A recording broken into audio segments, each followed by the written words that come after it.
இன்னைக்கு நம்ம one pot sambar சாதம் எப்படி செய்யறதுன்னு பார்க்கலாம். வாங்க வீடியோக்குள்ள போகலாம்.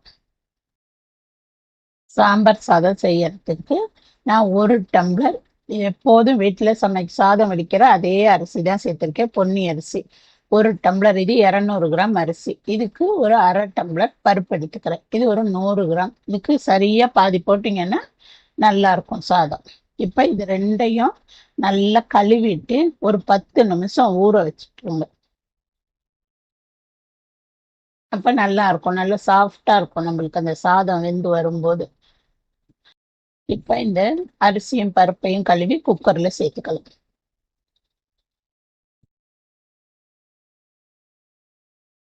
இப்ப இது கூட நான் எல்லா காயும் கட் பண்ணி எடுத்து வச்சிருக்கேன். 100 கிராம் கேரட்டு, ஒரு முள்ளங்கி, 100 கிராம் பீன்ஸு, ஒரு உருளைக்கிழங்கு, ஒரு 2 சின்ன தக்காளி.